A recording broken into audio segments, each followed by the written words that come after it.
Here I am. Hello, and welcome to the Dr. Toomer Talk Show.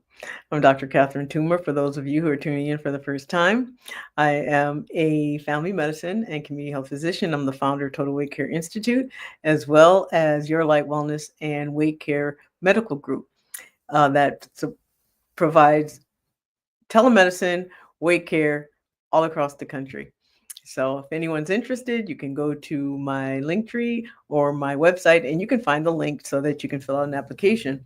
The other is also subscribe to my YouTube channel. If you are interested in this topic in this video, and there are many others. I think over 200 videos. So if you'd like to see more, or you'd like to know when I post, subscribe, and that's youtube.com at Dr. Toomer. And also I'm on Facebook as Dr. Toomer. I'm on TikTok as Dr. Toomer Talks. So please say hello. Let me know where you're tuning in from. I say hello to Cindy from New Mexico, Marsha from Barbados. Thank you for coming in. And if you're watching later, put in hashtag replay and then tell me where you're watching from there. So, as many of you know, I have been someone who has very vocal about weight health. I'm very vocal about the pros and cons, the lies, the truths, the big, the bad, the ugly, as they say. I myself have lost over 100 pounds. I did not lose it all at once. I've lost it over the years. Most of it 25 years ago, then more about 10 years ago, and then the last bit about within the last 3 years. And during that time, as I've lost my weight, I've never gained it back. And mainly because I just didn't follow the rules. The rules of what we were told is how you're supposed to lose weight. And the truth is, those rules, if I had followed those rules, I would have gained probably, or wouldn't have been able to keep it off. And so I'm going to talk a little bit about some of those lies that we've been told about weight loss, and then I'll tell you the truth. So number one, the first lie that we're always being told is the best way to lose weight is to eat less, exercise more. And that works for many people, but only if, one, they're doing the correct exercise, two, they're eating less of the foods that's causing them to gain weight. It's not the calories, it is the type of food. And then three, if they're doing exercise that is suited to their body.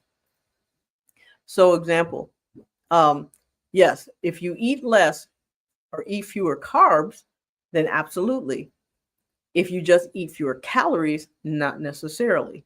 And I'll explain in a moment why that is. If you exercise and you do cardiovascular exercise when you're not already conditioned to do cardiovascular exercise, your body thinks you're being chased, and therefore your cortisol levels go up. Those of you who've listened to my videos, you can go back to some of my old ones when I talk about what stress does, what cortisol does to the body, and how it makes our body very primed to make fat. So certain types of exercise actually make weight loss harder and cause weight gain. The best exercises are those that improve your metabolic status. And the exercises that improve your metabolic status are the ones that build your muscle, that cause toning.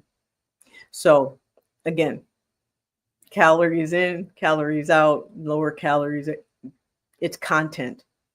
Maximize your protein, maximize your fiber, decrease your carbohydrates, as particularly those of us who have metabolic issues that cause weight gain. Most people who have easy weight gain, hard weight loss, have some underlying chronic metabolic condition that has gone undiagnosed because we only limit that diagnosis to diabetes or pre-diabetes, unfortunately. So that's why most of us who are walking around gaining weight very easily and becoming a diabetic didn't know, because we're just not tested for it. So that's one. Number two, I talked about calories in, calories out. or dropping calories, increasing exercise. Well, the increasing exercise I explained, dropping calories absolutely is not necessary. I can tell you, as someone who's lost 100 pounds, I eat way more now than I did when I was 100 pounds heavier. I was self-conscious about eating. I didn't eat around people. I was always dieting because I knew I was overweight and that was causing me problems, joint problems, back problems, eventually heart problems. But it didn't work. And mainly the reason it doesn't work is because it might work temporarily, but not permanently. And the reason it doesn't work permanently is because your brain does not like it when we starve. Our brain is well honed to stop us from starving. It's honed to keep us alive. Starvation goes against keeping you alive. So when you drop your calories too low, your brain picks it up and immediately drops your metabolism, and it starts storing fat very efficiently. I say it like this. I'll give you an analogy. If you knew that every single day, all day, someone was going to keep handing you money, say $20 bills all day, $100 bills all day, every day, no matter what would you do with that money?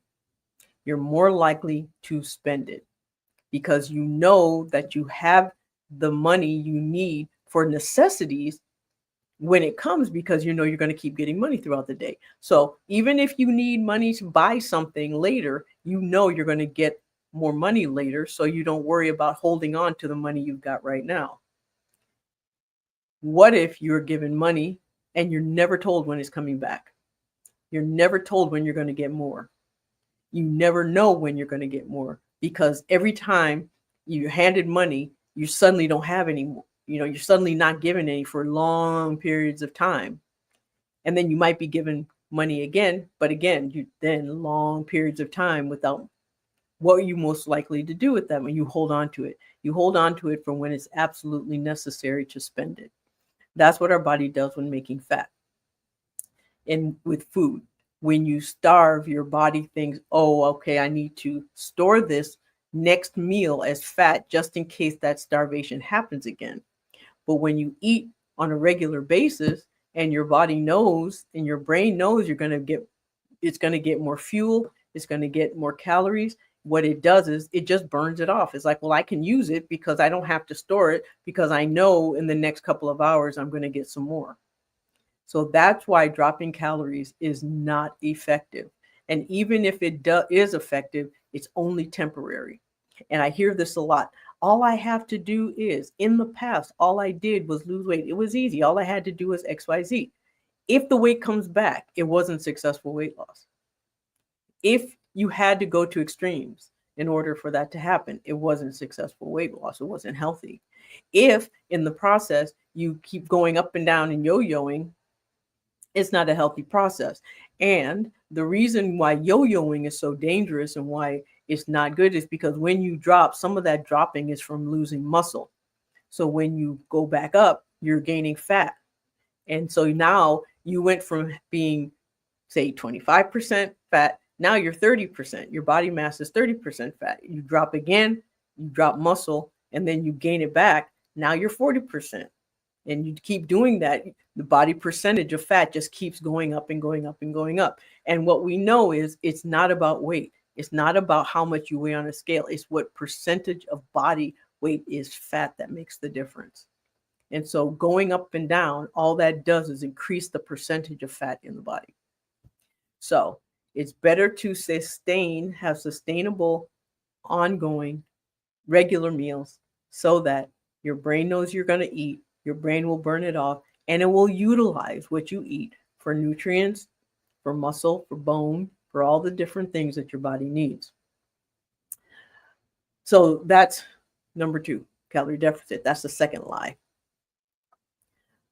The third lie is that gaining weight as you get older is inevitable. It's not. The metabolic issues that cause weight gain as we get older is inevitable unless we prevent it, but the weight gain is not. So as we get older, and especially in women, our estrogen drops, and men, their testosterone drops. What that does is it leaves our body cortisol dominant in our metabolic functions. And so when our cortisol is driving our metabolic function, that means our body is now being driven to make fat. What cortisol does in the body is it's a fight or flight, it's a stress hormone. What it does is it tries to push our body towards diabetes. Again, when our body is under stress, our brain thinks, okay, I need to protect this entity. I need to protect this organism, this person. And so the best way to do that is to make sure that I have enough energy stored. So if something happens, we have the energy we need to survive. So when cortisol's high and you're under stress, the brain says, okay, take that food that you're about to eat and make fat out of it. Take any sugar you eat, make fat out of it. Take anything you drink, make fat out of it. And that's why as our estrogen drops, as men, and testosterone drops, both in men and women, our cortisol then starts driving our body to then start making fat. And but that's not inevitable. You can actually prevent it. One, with hormone replacement. So you can prevent it before it starts. You can prevent that metabolic dysregulation before it starts by replacing hormones. The other is and that's both for men and for women. So what that does is it helps you maintain your metabolic status. It stops cortisol from becoming dominant, and you still have everything you need to maintain your muscle mass, because your muscle mass is the metabolic powerhouse of our body. And you don't want to lose muscle. And the only way to lose muscle is to lose the building blocks to make it and the hormones that are required. That's testosterone and protein in our diet. So maintain those two things, and your muscle stays where it is, and your metabolism stays where it is, and you don't have to gain any of that weight, period. Now, once the weight has been gained, it can be lost, but usually it is required, is reversing the metabolic status that your body is in. The earlier you do it, the better. And therefore, muscle is number one. Dropping your cortisol, stress reduction is number two. And then three is hormone replacement, because otherwise the body just stays in its metabolic dysregulatory state. And so I'm just going to say hi to a few people who've come on. Hi, Cindy. Hi, Marsha. Hi. Well, I know who you are, Dr. McStuffins, but I'm not going to call you out by your name. Hello, Sharon. And B. Lynn, I'm assuming Lynn is your name. And Demetria, thank you for joining. And Gloria, thank you for joining. So, again, calories in, calories out, lie. Calorie deficit, only way to lose weight, another lie. Weight gain as you get older is inevitable, another lie.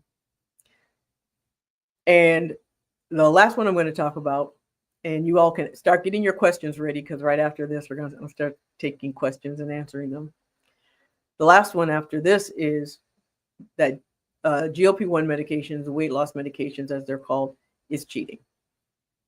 First of all, they're not weight loss medications. What they do is they treat the cause of weight gain. They treat the metabolic cause of weight gain. Are there other ways of doing it? Yes. Is it easier with a GLP-1? Yes. Does that mean it's cheating? No. That's like saying, is washing your clothes, in a washing machine easier? Yes. Are there other ways you can wash your clothes? Yes. So, but why would you? Why would you wash your clothes in a bucket if you have a washing machine? Then when there's more efficient, easier ways to do things. In any other time in our life, that is what we do. We try the most efficient way and the easiest way to create the situation that we want. Now, the other lie is that it's the easy way. What it is that it's correct. The medication is correcting the metabolic dysregulation that is causing weight gain. So if someone loses weight on a GLP-1, it's because there has to be an underlying metabolic issue for it to treat. And I often say how you lose weight is how you keep it off. How you lose weight is you treat weight loss in the way to reverse how it was gained. So how you gain your weight, then that's how you lose it. And how you lose it is how you keep it off. So if you're using a GLP-1 medication to help you lose weight, more than likely you'll be on it for the rest of your life, unless your metabolic status resets, which is unusual, unless you use muscle. Muscle can reset your metabolic status, and how you develop muscle will determine what happens afterwards. How you develop muscle will also determine what happens towards the end of your process. So again, the lies of weight loss. One, it's not inevitable that you'll gain it back. You can lose it, and it is not from calories in, calories out. It is not from a deficit. It does not work to drop your calories way too low. In fact, it's detrimental, and it sets you up for failure later. It actually sets you up for worse health problems later. Number three, as you get older, it is not inevitable that you have to gain weight.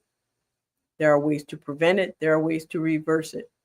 And number four, GLP-1 are not cheating when it comes to weight management because they cannot work in a vacuum. There has to be something underlying in order for them to work. And then people say, well, how do I know if I'm somebody who needs a GLP-1? Or how do I know if I'm somebody who has a metabolic issue? And it's, if you're someone where when people say things like, when I was younger, I could, exercise and watch my protein and do all these things, and immediately I would lose weight.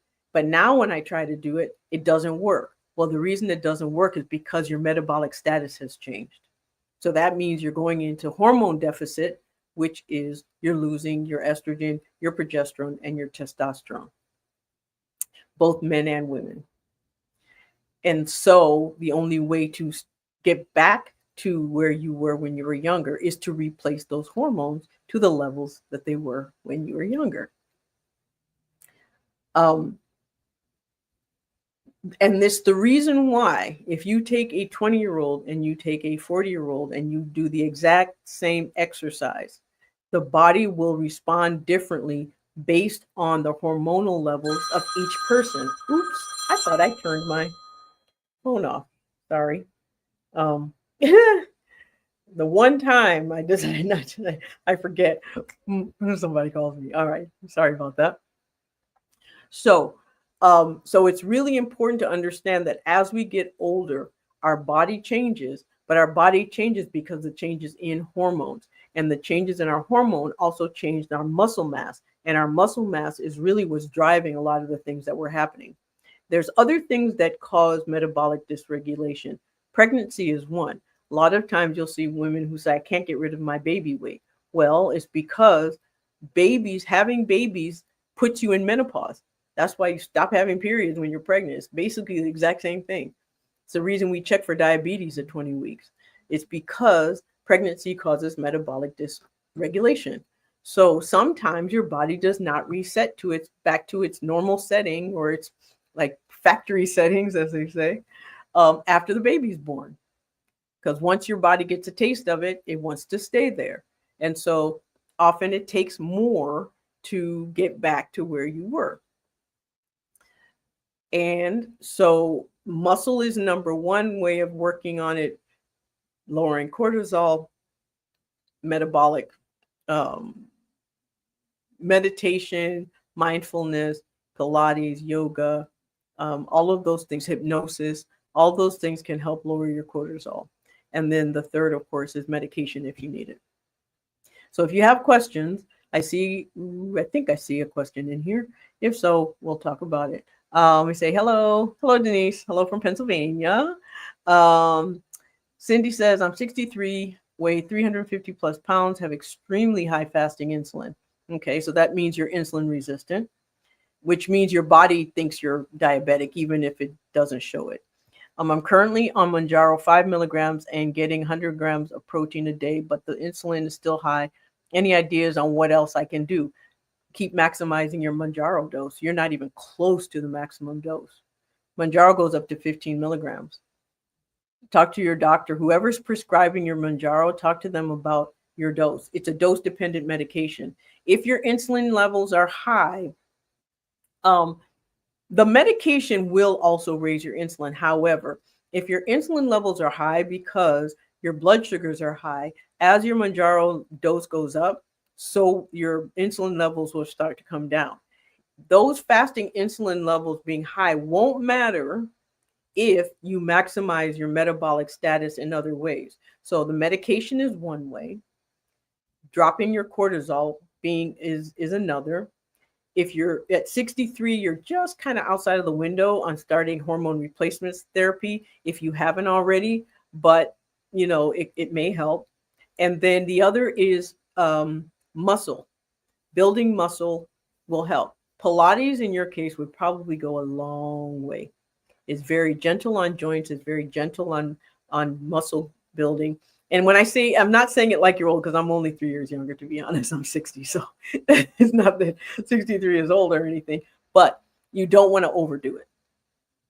So, that's another lie, that once you're at a certain age, you can no longer lose weight. That's a big lie. I mean, I've helped people in their 70s and 80s lose weight, and they've done absolutely well. So, hi, Yolanda from Brooklyn. Hey, Cousin Kelly, how are you? How do we drop cortisol? Well, I say, okay, so cortisol is our fight or flight, one of our fight or flight reaction medications. It happens during stress. And and generally it's supposed to help you when you need to fight, and then it comes back down. Sometimes it stays high. And like I said, it stays unopposed during menopause. So first of all, you block its effect. And the number one way to block its effect is to make sure that the hormones that balance it out are there. So that means making sure that your hormones are replaced if you're going into perimenopause or menopause. That's number one. The other is block the effects of cortisol on the organs of your body, like your liver, like your pancreas and your heart and other places. GLP-1 medications will do that. Primarily, it would be the tirzepatide because it has a GIP component. Tirzepatide is better with someone who has high cortisol in their system because of a high stress life or high stress situations. Then the next thing to do is to prevent cortisol's your reaction to whatever's causing you stress. So that means usually therapy, meditation are all things that will help you when you're presented with a stressful situation. So that means shoring up your coping mechanism, being adaptable, being flexible, and learning different coping mechanism skills. But ultimately, the best way to drop cortisol is to get rid of the stressors.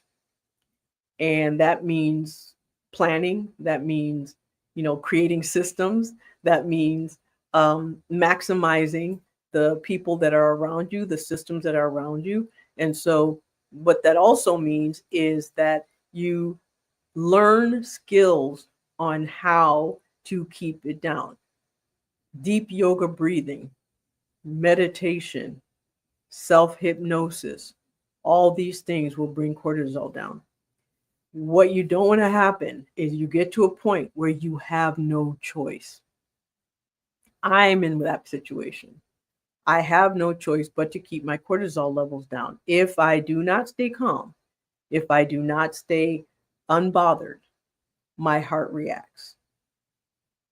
And I've learned that the hard way more than once. And so you just learn, you learn rather quickly what's really important. It's like, is it really important to be right now? Nope. Is it really that important to get angry over something that happened that you have no control over? Nope. Learning coping mechanisms are the best way of keeping your cortisol levels down. And there are lots of different YouTube videos on how to cope, how to, learn how to develop that muscle. It is a muscle that has to be worked on, and it gets easier and easier over time. It's like any skill. You start off, it's a little awkward, it's more difficult, and the more and more you do it, the easier and easier it gets.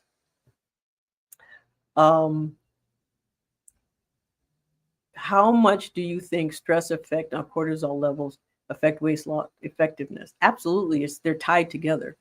Rita, the stress and cortisol, the cortisol from stress is what cortisol does in the body. It goes to the pancreas and it tells the pancreas make insulin. And when the body makes insulin, what that tells the body is take what I've just eaten and turn it to fat. That's how we make fat in the body, with insulin. And so cortisol tells the body make fat. And so that's why we gain weight through the middle as cortisol becomes more prominent, either because of menopause, because of menopause, or because of stress. And so they're absolutely tied together. And so if you're trying to lose weight and you're not focused and you're not also addressing your stress levels, it's going to be so much harder. And the other thing that happens when your cortisol is high is that your muscles, the one metabolic powerhouse that really fights against weight gain, is now fighting with this process that's trying to push all that you eat to fat rather than giving fuel to your muscles. So your muscles stop working as efficiently. And that's why also cortisol affects our immune system. You get sick more. It affects your DNA. You age faster.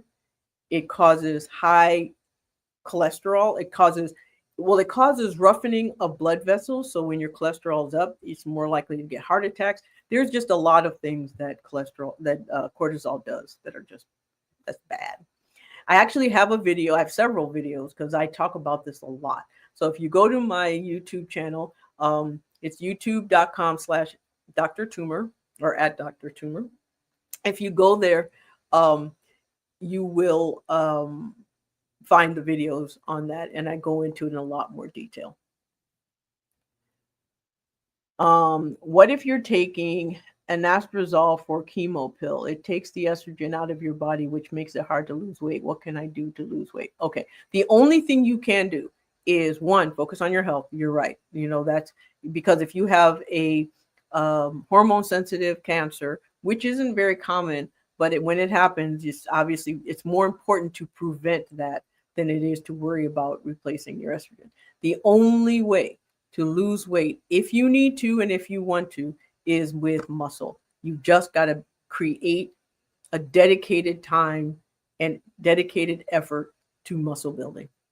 That's the only thing that's going to work. That's it. And maintaining stress, keeping your stress levels down. And so learning meditation, learning mindfulness, learning how to breathe in a way so that you stay calm, learning how to adapt, learning how to become unbothered. When my insulin level is normal as per my doc, I have put on a lot of weight, having trouble losing weight. Any tips? I have knee trouble waiting to get a new knee. What can I do to recommend start on a journey? Okay, so what I would recommend is find someone to help you who understands physiology very well and the physiology of weight gain. Insulin level are one of those things, they fluctuate all day. So someone telling you that your insulin levels are normal doesn't mean anything, because they may have been normal at that moment, but that doesn't mean they're normal all the time. It doesn't mean it doesn't shoot up. So, and also it depends on your weight history in the past. If you're somebody who would go up and down a lot, like I said earlier, if you're constantly gaining, losing, constantly gaining, losing, constantly gaining, losing, or losing and then gaining it back, losing, gaining it back, more than likely you've lost a lot of muscle and your metabolic status has suffered. Muscle, muscle, muscle, and more muscle. Pilates, if you cannot do weight bearing, Pilates is a very good muscle building activity. But the other is the GLP-1. If your BMI is over 27 with comorbidities or over 30, or if your A1C is over 6.5, you are eligible for, unless your insurance covers weight loss medications, then you're eligible. But you are someone that GLP-1s are designed for, to help when there's secondary issues because of weight, like knees, difficulty with knee trouble, back, low back, other weight bearing joint issues. So, but medication, like I said, and also meals, like the 3 M's, as I say: meals, protein forward, fiber forward. Meditation, mindfulness, get your cortisol levels down. And 3 is medication if necessary. Yolanda says, thank you. I'm always tense. Can you suggest a way to start meditation?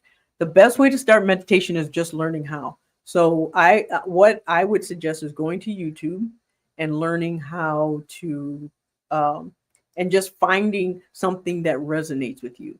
You can say meditation videos, or you can even put in there how to drop my cortisol. There'll be videos that will pop up.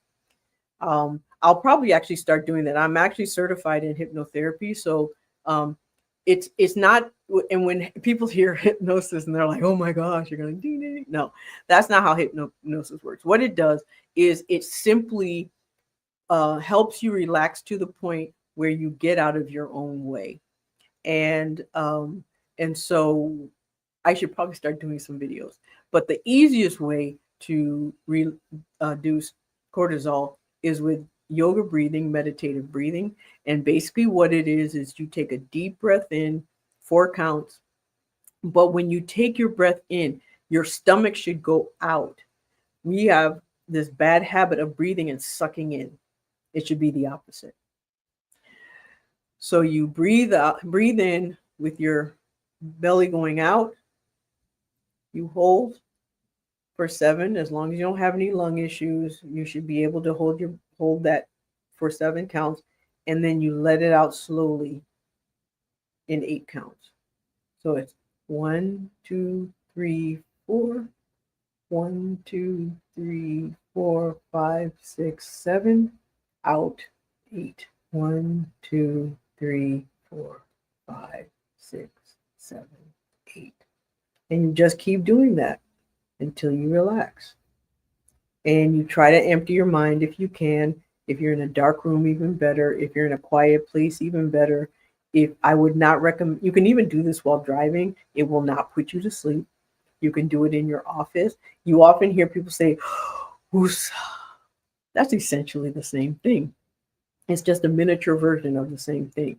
Or people say, when you get angry, count to 10. Same thing. It's all to bring you down and to bring you down your cortisol. Isabel, hello, Isabel. Oh, you're welcome, Lynn. Yolanda, you're very welcome. Yes, cortisol. The human body is a fascinating thing. I love physiology and anatomy and physiology. Our bodies are such miracles. When you realize all the biochemical, microbiological, and all the electrical and all the things that happen in this, to develop and then to survive and then to live and grow, and that it is just fascinating. It is absolutely fascinating. I had to go to med school. How else was I going to, I just love how the body functions.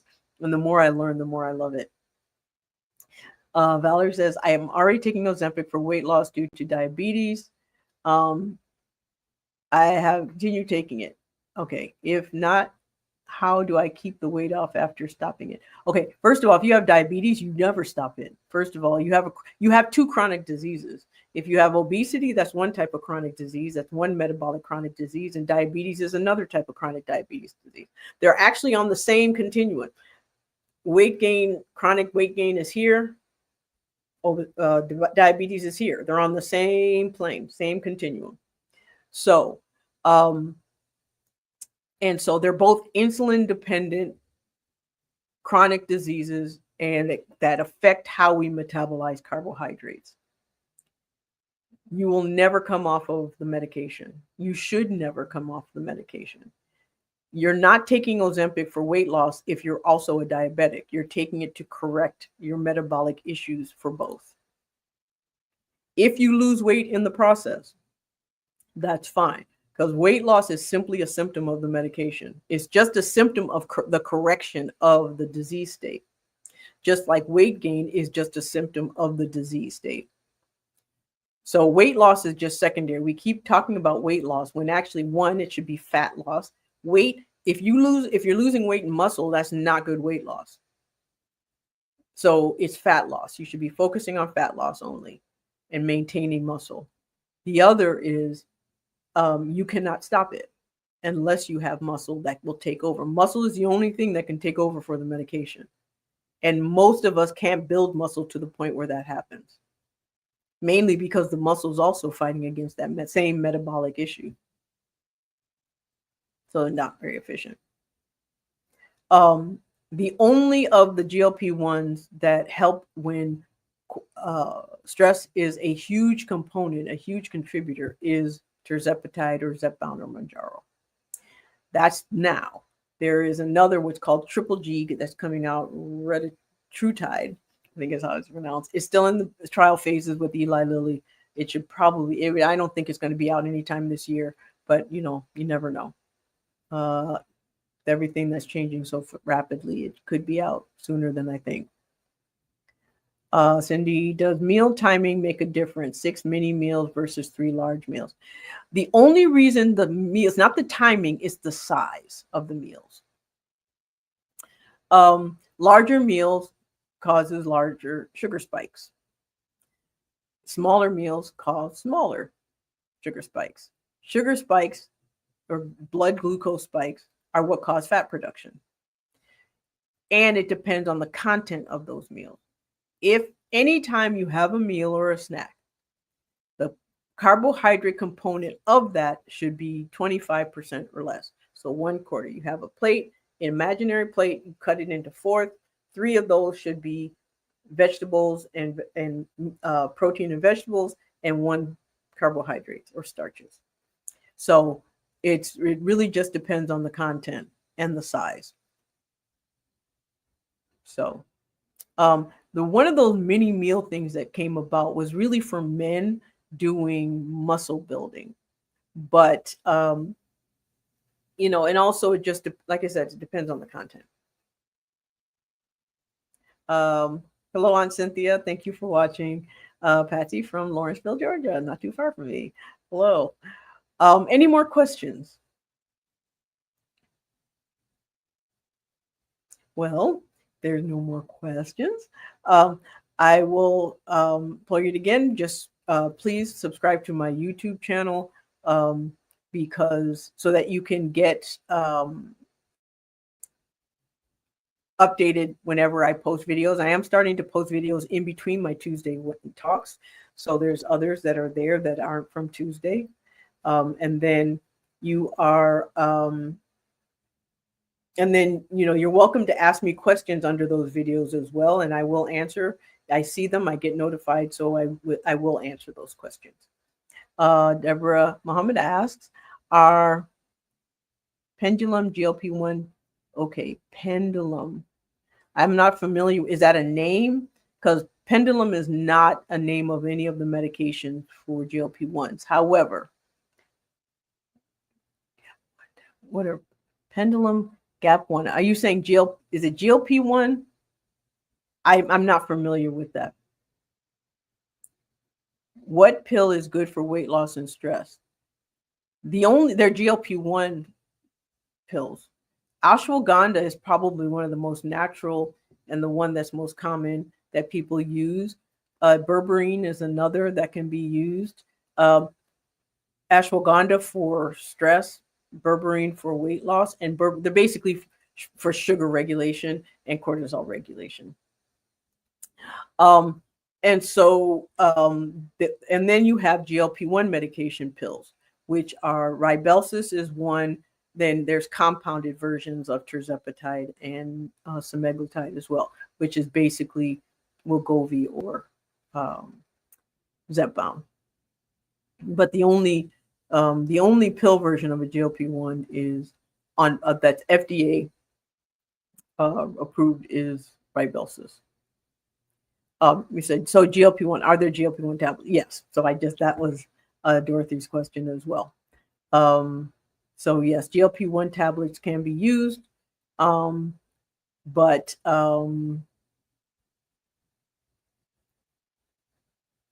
I mean, I think I answered that question. If I didn't answer that question, just ask me. Just tell me you didn't understand or whatever, because I didn't explain that very well. Linda said, is low carb best for insulin resistance? Low carb is best, yes, for everything. Carbohydrates are the least important meal component for our diet. Yes, we need it for brain function. Yes, we need it for connective tissue here and there, but mostly we need protein. Protein is probably one of the most important components of what we can eat. Protein and vitamins and minerals.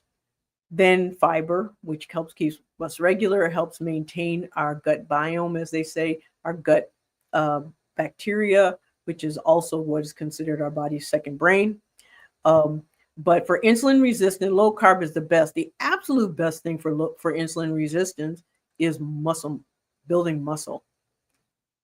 Building muscle, dropping cortisol. Cortisol causes insulin resistance. If you don't have insulin resistance and you go and you're in a high stress situation, you become insulin resistant. If you have insulin resistant and you're in a high stress situation, you become pre-diabetic. If you are pre-diabetic and you're in a high stress situation, you become diabetic. And if you're already diabetic and you're under stress, that diabetes gets worse. So stress reduction, I cannot stress this enough. No pun intended. Stress reduction is highly important and one of the most overlooked aspect of health improvement that there is, not just for weight, but health in general. And muscle is a wonderful way of reducing it. Muscle gives off, apart from it being a huge metabolic powerhouse, it also gives off what are called cytokines. It gives off little chemicals every time you activate them. And when they give off those little chemicals do a lot of things. They're antidepressants. They are they're like antidepressant mood stabilizers. They are also regulatory things that flow through the body that do a whole bunch of stuff that we still don't even understand. But they do help in a lot of different ways. So activating muscles is important, and doing that daily is even more important. Do I prescribe oral GLP-1s much? Yes, I have. Are they as effective as the injections? The jury's still out. Now, the few times I've done the prescriptions, the side effects were so bad that the people stopped them. Mainly, they cause a lot of nausea. And they're hard to microdose. You can't adjust the dose when it's not a liquid. It's really hard. Injections are the most effective. That is the one that has actually been approved by the FDA and studied by the pharmaceutical companies for weight management. And it is absolutely the most effective way of taking medication. Are more side effects due to higher doses? Not necessarily. Sometimes the higher dose, the side effects are often because, weight loss is one of the side effects. So yes, one of that side effect does go up with dose. However, the nausea and the rest, it really just depends on behavior. Sometimes it goes up because of dehydration, the nausea. The side effects get worse because of lack of protein or not eating enough. There's lots of different things. So the best thing to do is, this is why it is so important. So important that when you are taking medication, that you are under the care of someone who's knowledgeable about the medication, not just someone who's trying to make money off of it. I mean, someone who's knowledgeable. So a physician who is trained in metabolic diseases, endocrinology, family medicine, something that diabetes and treating diabetes, always, always stay under someone's care. Any medication outside of a physician's care is dangerous, and these medications are no different. They're wonderful and they're very safe as long as they're used properly. And the only time they're used properly is if you know, and these are years of study. This isn't just from, oh, I just learned how to use a GLP-1. No, this is from years and years and years of study. And it's not just enough to help people lose weight, give them medication. It's what to do if something dangerous happens. It's to recognize if something dangerous is coming down the pike, because nothing happens without first signals. And if those signals are ignored or you don't know what they are, they just get worse, and then it becomes a problem. Is intermittent fasting best for insulin resistance? Intermittent fasting it's an exercise in discipline. It doesn't really do a whole lot. It does affect, there are studies that show it affects your insulin levels, that fasting does drop your insulin levels. That's not even a question. But the question is how much do you have to fast to get your insulin levels down? Insulin resistance is okay. So fasting does not help insulin resistance on a cellular level, because what insulin resistance is that the cell won't let insulin work and won't get the key of insulin into the keyhole. It just blocks. That's the resistance. What intermittent fasting does, it just kind of makes the insulin go away. So yeah, in that regard, but it protects it from this side. It doesn't affect the real problem, which is the cell surface. That's where insulin resistance happens. Fasting does not change that. It just changes the insulin that's trying to get in.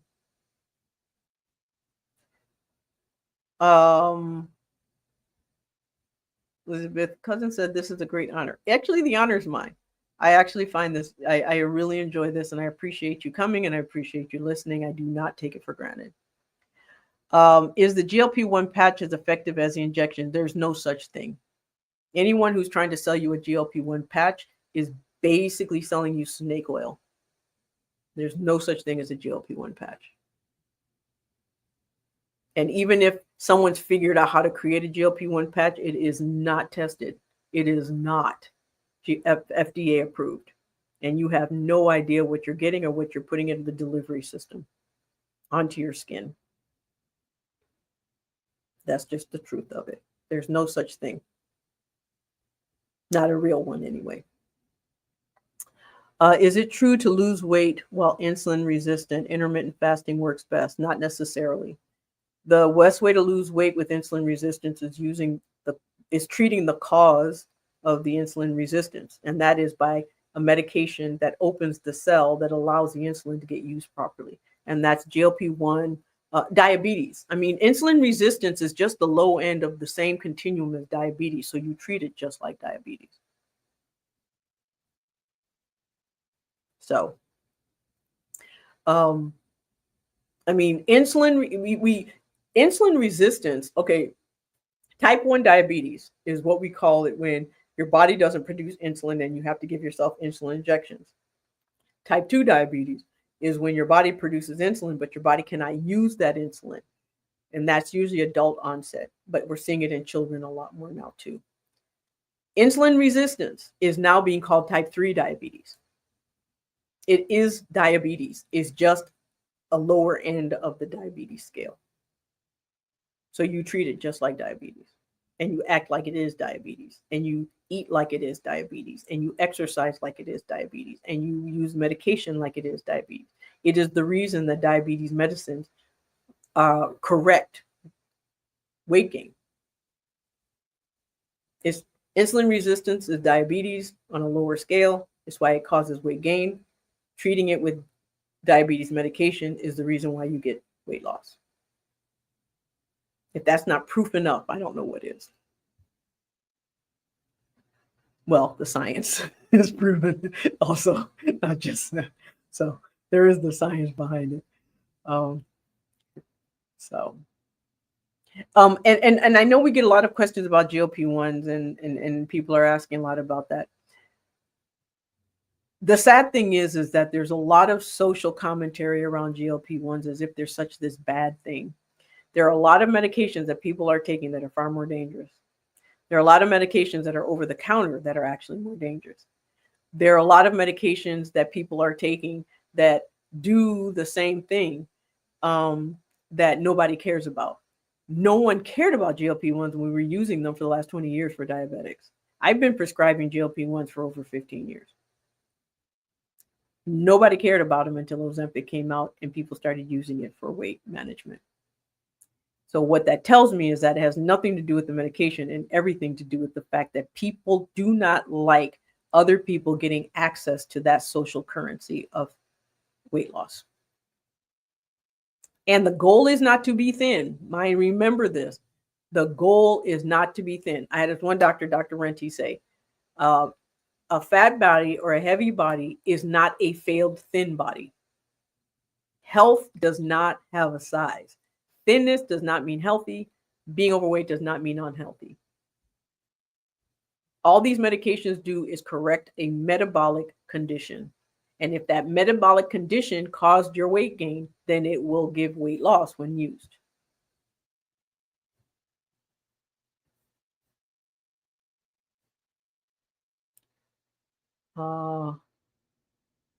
Hey, nephew, I see you standing in your position. I thank you so much for giving my sister her while she can smell them. Y'all out. Somebody accidentally, I think, thought they were putting that somewhere else. I think it was a misplaced comment. Any other questions? I know this is running a bit long. I try to keep this under an hour. I actually try to keep it under 30 minutes, but you guys have some really good questions and I don't mind answering them. So if there are any others, you can put them in the chat. Otherwise, you can put them in the comments after the videos. You can go through the videos. There's over 200. And earlier videos, I wasn't as good about, oh, I don't know what that did. Oh, there we go. I accidentally put yours up on the screen. So awesome session again. Thanks, Dr. Toomer. Bye, everyone. Loved it. Good rest of the week. Oh, thank you, Marsha, for coming. If there's no more questions, or if you think of something later, like I said, just go into the comments, leave them a message, then I will see them. And then if you can go through the videos, I have to say I wasn't as good with the earlier videos about putting hashtags, so it's not easy to search. But if you look at the titles, there should be a way to find them. All right. Good night, everyone.